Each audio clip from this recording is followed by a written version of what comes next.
le gustaría decirle eso a Susan. Le gustaría decirle, oye doctora Sue, hay algo dentro de mí. Y a veces se hincha como la cabeza de un calamar y arroja oscuridad en mis entrañas. No he querido ser así, pero juro que he querido a mi hijo.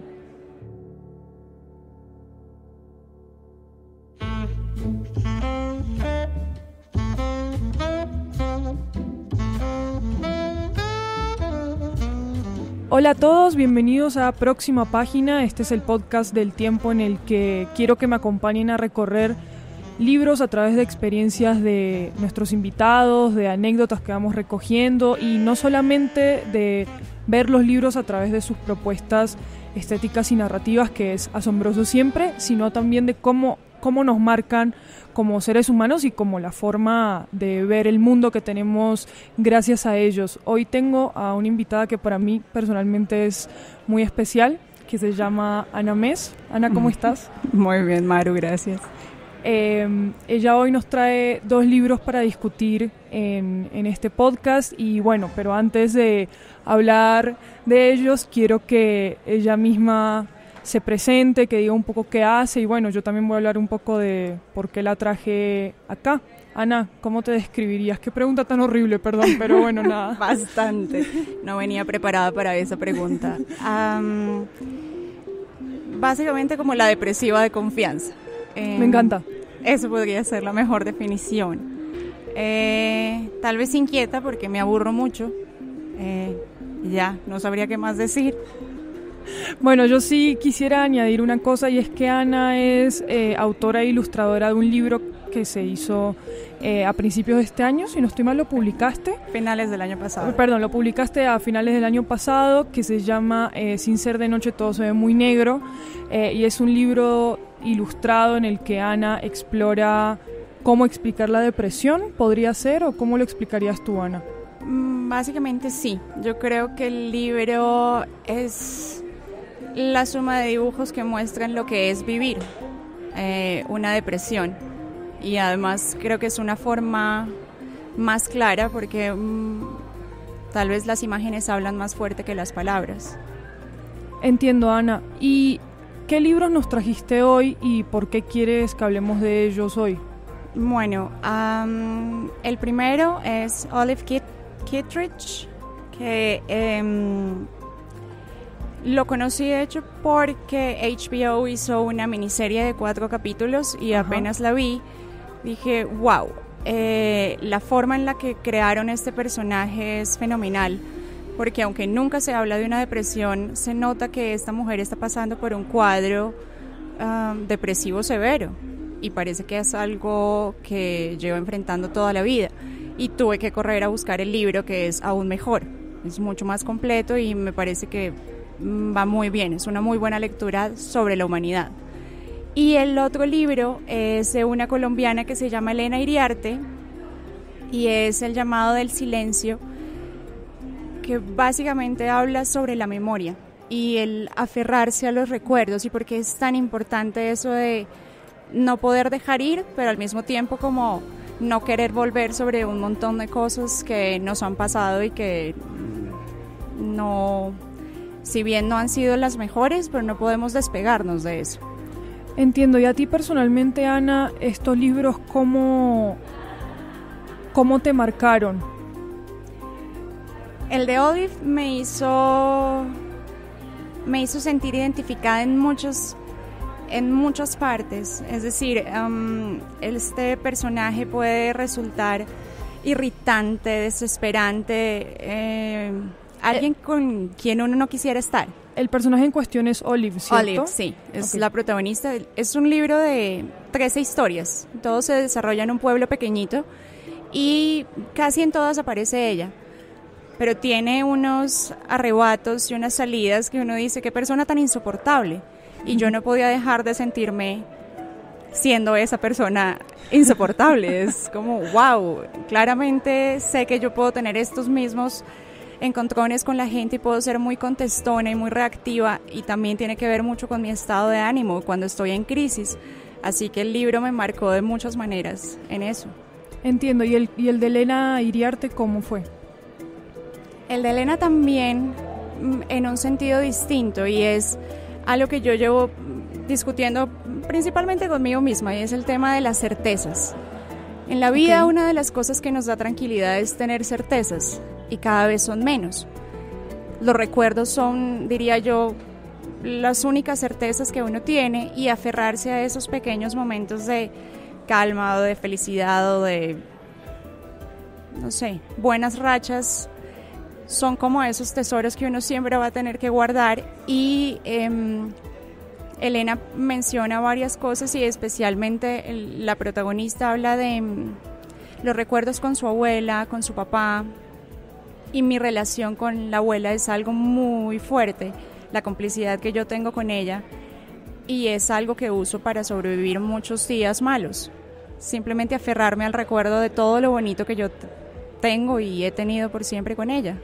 Y es interesante lo que me dices, Ana, porque la memoria también es muy maleable, ¿no? La memoria cambia con el paso del tiempo, y siento que tú me estás explicando la memoria también como un acto de voluntad, sí, de aferrarse a algo para darnos un pie a tierra cuando, como tú decías, cada vez tenemos menos cosas que nos mantengan con el pie a tierra, ¿no? Sin duda, y hay una cosa muy curiosa, y es, si dos partes que estuvieron involucradas en una situación del pasado, probablemente el recuerdo de cada uno es completamente distinto.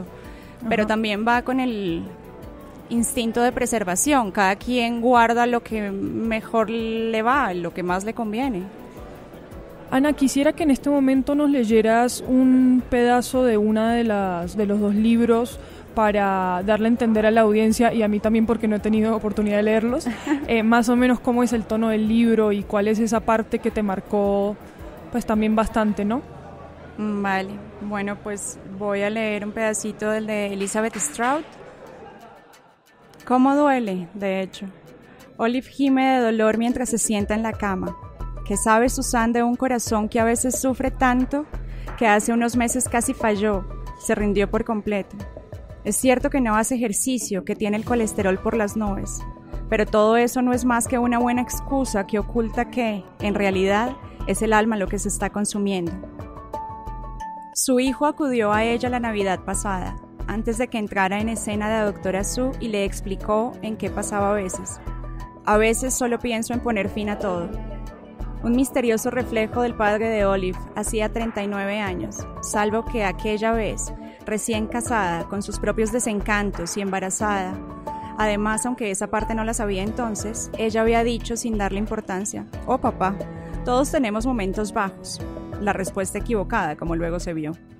Olive, al borde de la cama, apoya la cara en las manos. Casi no puede recordar la primera década de la vida de Christopher, aunque algunas cosas sí las recuerda y no quiere hacerlo. Intentó enseñarle a tocar el piano y él siempre se equivocaba. Era el miedo que Christopher le tenía lo que la sacaba de quicio, pero ella lo quería. Le gustaría decirle eso a Susan. Le gustaría decirle: «Oye, doctora Sue, hay algo dentro de mí», y a veces se hincha como la cabeza de un calamar y arroja oscuridad en mis entrañas. No he querido ser así, pero juro que he querido a mi hijo.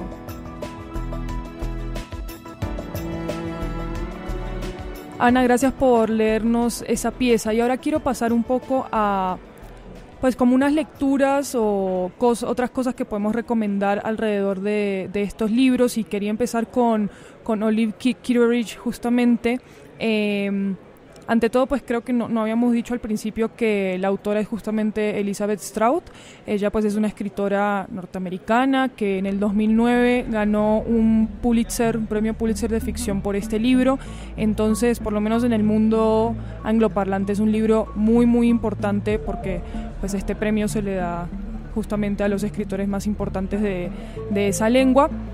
Y bueno, como no tuve la oportunidad de conseguir este libro, porque lamentablemente en Colombia no se puede conseguir en físico, o sea, producido e impreso acá, digamos, probablemente haya alguna librería mágica de libros usados que lo tenga, y ojalá sea así. Me encargué como de buscar algunas cositas que puedan dar un poquito más de luces sobre este libro, y también sobre la serie, que es mucho más accesible para las personas que dotamos con la adicción a internet. Entonces hay un artículo interesante que se puede encontrar en Google Scholar, que se llama Olive Kitteridge y la depresión, justamente. Es un artículo de un hombre que se llama Oriol Estrada Rangel, que fue publicado por los cuadernos de la Fundación Dr. Antonio Esteve en España, y justamente lo que propone este artículo es discutir cómo son las manifestaciones de Olive en la serie de su depresión, justamente. Y claro, uno podría pensar cuál es el problema de que uno diga esto, que obviamente es muy difícil diagnosticar la depresión con una lista de cosas y de manifestaciones. Checklist. Exacto, con la típica lista del manual de psiquiatría, cualquier cosa, yo ya ni sé cómo se llama ese manual, pero del manual de psiquiatría para diagnosticarle a alguien una depresión. Pero lo interesante que hace este artículo, Ana, es que él justamente empieza a debatir esas manifestaciones también. Okay. Entonces, no puedo citar en este momento exactamente qué es lo que dice porque tengo miedo de caer como en mentiras, pero él empieza a contrastar fuentes médicas con las manifestaciones de Olive, okay, y al mismo tiempo dice que también se ha probado con otras fuentes, pues que no siempre esas manifestaciones... Sí, están respaldadas. Exacto, no siempre esas manifestaciones de depresión son sí o sí síntomas de depresión. Entonces me parece muy interesante porque siento que las personas que hemos sufrido este tipo de enfermedades siempre nos hemos cuestionado si realmente lo que nos pasa es eso o si hay algo en nuestra cabeza que al mismo tiempo nos está mintiendo. ¿A ti te ha pasado esa sensación? Todo el tiempo. Incluso creo que después del diagnóstico, la primera vez en que me dijeron, ok, es que esto se llama depresión. Y aún así yo sigo preguntándome todo el tiempo, ok, ¿será que yo me estoy inventando esto? Pero es que básicamente si leo todo el listado de las condiciones que se tienen que dar, pues sí cumplo con algunas, pero hay otras que son un poquito distintas o hay otras que tal vez yo soy hipocondríaca y me estoy inventando esta enfermedad. Sí, total.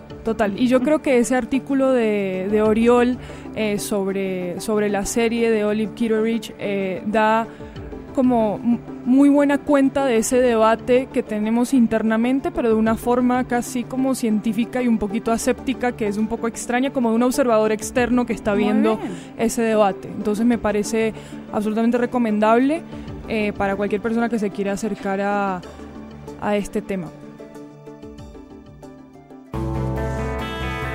También puedes escuchar La Grabadora, un podcast del tiempo sobre crónicas sonoras. Bueno, y ahora que quiero que pasemos al libro de Elena Iriarte, y antes de empezar a discutirlo un poquito más, me gustaría que también Ana nos leyera un pedazo que es significativo para ella. Ana, cuando quieras. Me había quedado sola en la casa, pero ella iba cada día a acompañarme. José me ayudaba a mantener todo en orden y su felicidad me había vuelto a una cierta realidad. Pero la muerte seguía ahí velada por una sombra oscura que a veces se confundía con la oscuridad pasajera de un eclipse. No hablaba de ella con nadie porque quería convencerme de que no había existido nunca, y para no pensar trabajaba sin descanso.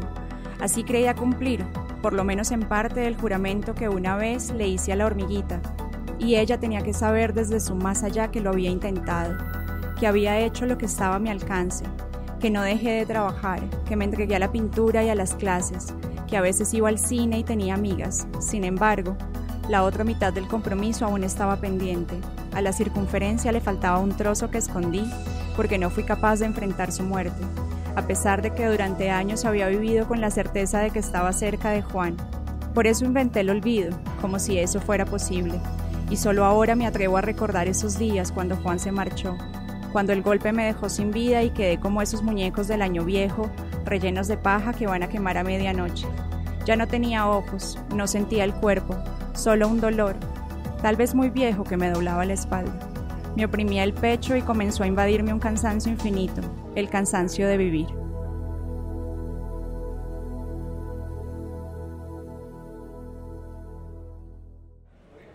Me parece muy chévere lo que acaba de leer Ana, porque justamente Elena Iriarte escribió para El Tiempo un par de veces hace muchos años, y bueno, cuando publicó este libro también se hizo una reseña en El Tiempo, que se puede encontrar en el archivo del Tiempo en internet, la reseña se llama Elena Iriarte y su tejido de la memoria, y es de una escritora que se llama Blanca Cecilia Arango. Y Ana, voy a leerte este pedazo porque siento que pues evoca justamente lo que tú nos decías sobre la construcción, sobre lo que hablábamos de la construcción de la memoria como un acto de voluntad y de supervivencia, ¿no? Blanca dice lo siguiente: la escritora bogotana Elena Iriarte define su nuevo libro El llamado del silencio como una novela que está basada fundamentalmente en la memoria, en la necesidad de no olvidar, de revivir el pasado aunque sea doloroso. Este libro nos permite escapar durante un par de horas de esta época que nos incita constantemente a olvidar lo que somos y a olvidar lo que fuimos. Y bueno, esta reseña fue escrita hace aproximadamente 10 años, si no estoy mal, y me parece interesante cómo esa frase de que estamos en una época en la que incita a olvidar lo que somos, sí, a través de la historia se va repitiendo un poco, ¿no? Y yo diría que en este momento, pues 8 o 10 años después, estamos otra vez en un momento en el que siempre nos tenemos que olvidar de lo que somos, independientemente de lo que eso signifique, porque yo no es que no crea... estamos diciendo que sí, sea tan malo o tan bueno. No, sí, claro, o sea, no es que yo crea como en esencialismos, y entiendo que estamos cambiando constantemente, sí. Pero cada vez tenemos más vías de escape para olvidarnos de nosotros mismos todo el tiempo, de nuestro bienestar, de nuestras prioridades emocionales, físicas, espirituales, como uno las quiera llamar.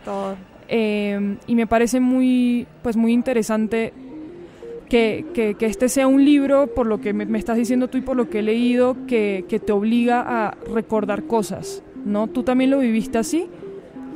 En muchas partes, pero también es el ejercicio que hace la protagonista, en serio, es casi inventarse un viaje físico. Uno casi que lo podría sentir como si realmente fuera posible viajar en el tiempo hasta esos lugares y esos momentos donde fue enteramente feliz, y esos lugares que quiere preservar por siempre, como si pueda ser guardarlos como relicarios por siempre y nunca despegarse de ellos. Hay otro artículo que encontré, esta vez sí escrito por Elena Iriarte, no publicado en El Tiempo, sino en una revista de la Universidad Javeriana, que se llama Universitas Humanísticas, cero pretencioso, pero bueno, no importa. Ella estudió Filosofía y Letras, ¿no? Entonces, pues trabajó durante mucho tiempo en la Universidad Javeriana, no sé si todavía sigue ahí, pero publicó un artículo que se llama Ciencia y Arte, la reflexión inconclusa, es como una pregunta que se hace. Este artículo también se puede encontrar en internet, voy a dejar el link en el artículo que acompaña este podcast para que lo puedan leer. Es un artículo bien interesante porque Elena Iriarte lo que plantea es que a todos nosotros, por lo menos desde el lado occidental del mundo, en la educación tradicional, en general se nos educa desde una perspectiva de una ciencia utilitaria y de unas ciencias exactas y de unas prácticas que nos van a hacer ser mejores pues trabajadores productivos en el futuro, etcétera, etcétera, y se descuida muchísimo la educación humanista, sin duda, literaria, artística, emocional, etcétera, como si fueran dos polos que tienen que ir uno en contra del otro, como si un tipo de educación fuera a pervertir de alguna manera el otro tipo de educación, ¿sí? Wow. Claro, y lo que ella plantea es que para nosotros seamos seres humanos más íntegros, responsables con nosotros mismos, y también añade que seamos ciudadanos empáticos y responsables con la sociedad, pues necesitamos tener los dos tipos de educación, claro, sobre todo para conocernos mejor a nosotros mismos.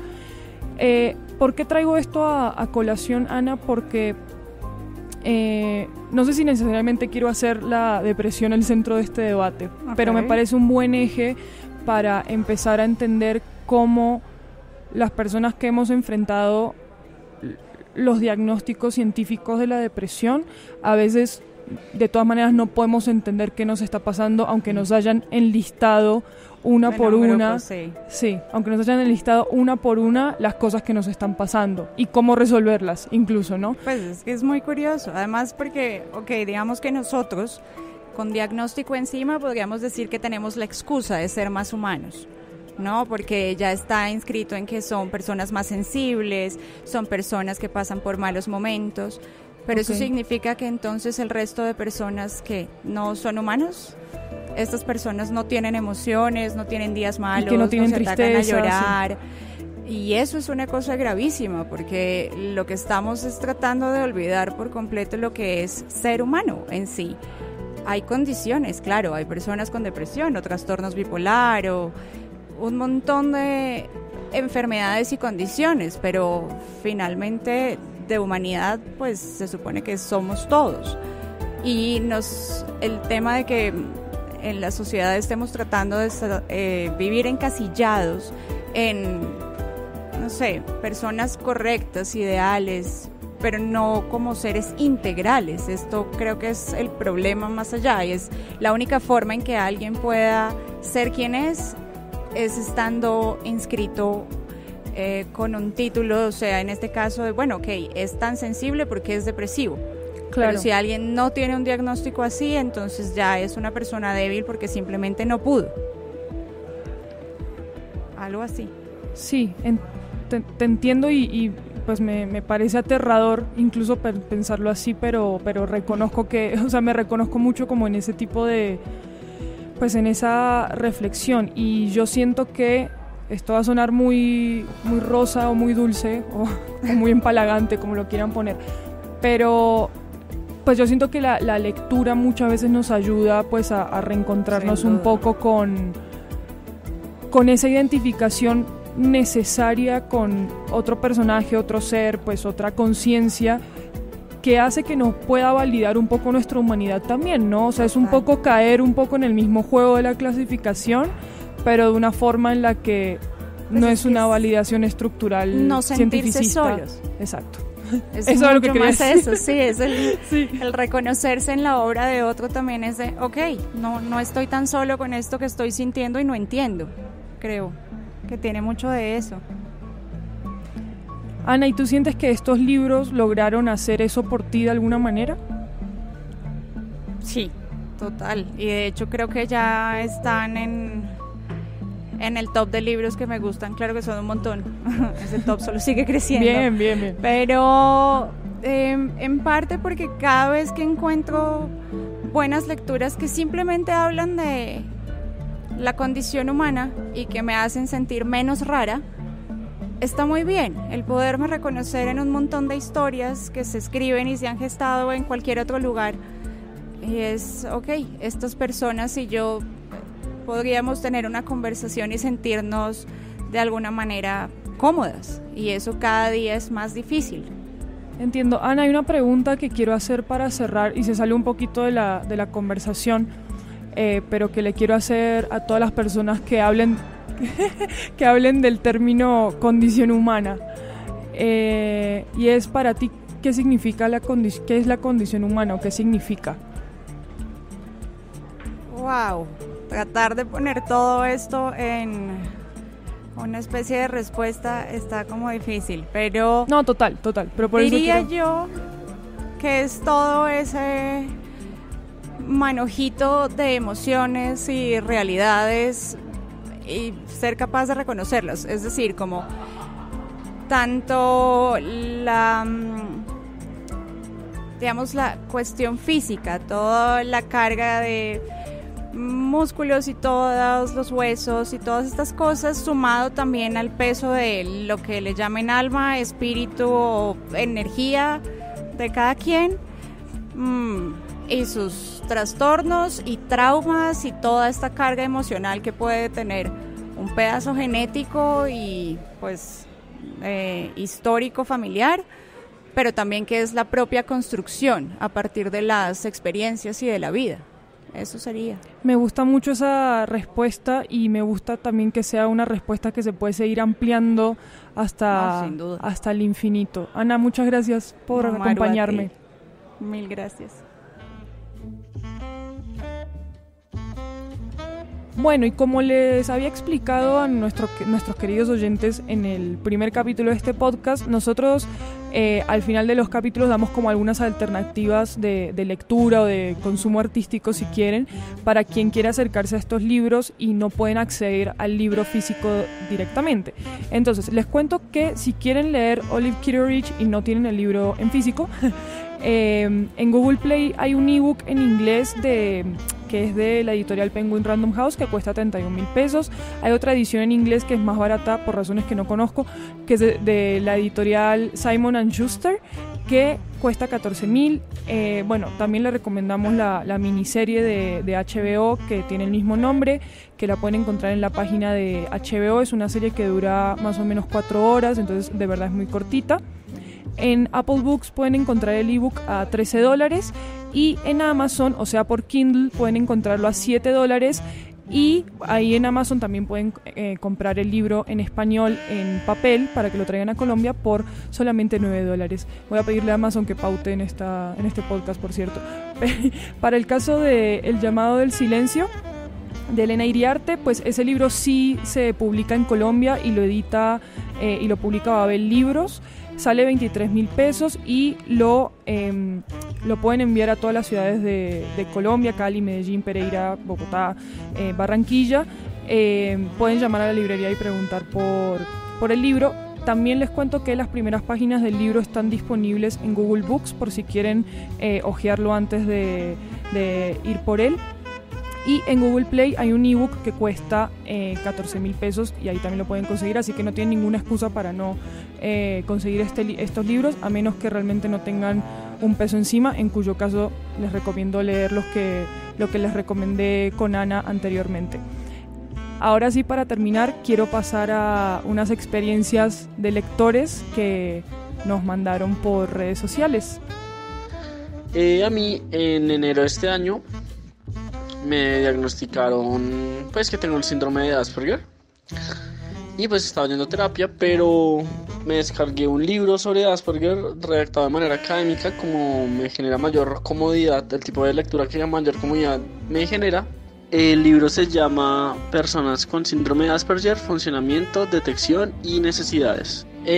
Primero, la lectura del libro era terapéutica para mí, y segundo, logré comprender muchas cosas más sobre mi comportamiento y desde pequeño hasta hoy en día, lo cual me ayudó a cerrar muchos ciclos y dudas de cosas del colegio, la adolescencia, la niñez, relaciones con padres y todo. Entonces me generó como tal un cierre y me gustó mucho, fue muy beneficioso, entonces tuvo un impacto muy positivo y curioso en mi vida. El otro libro, también de orden académico, que me gustaba mucho, fue El origen de las especies, de Darwin, no solo por el planteamiento teórico, que la evolución me encanta eso, sino por la escritura que manejaba Darwin. Se me hizo como el estilo de escritura científica que me gustaría tener, entonces me dio como una meta de escritura a desarrollar, más allá no solo de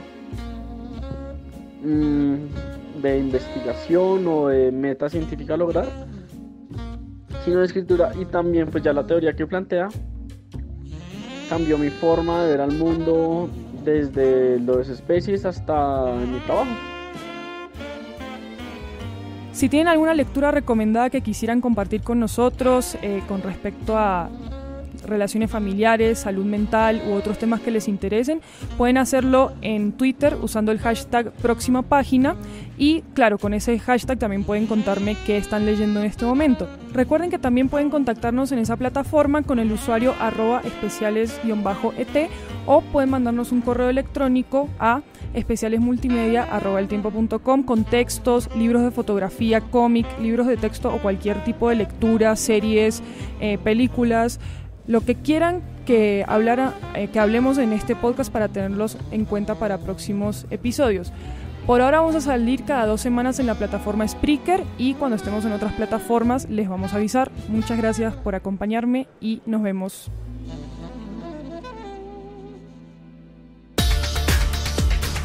Escucha otros podcasts de El Tiempo ingresando a www.eltiempo.com/podcast.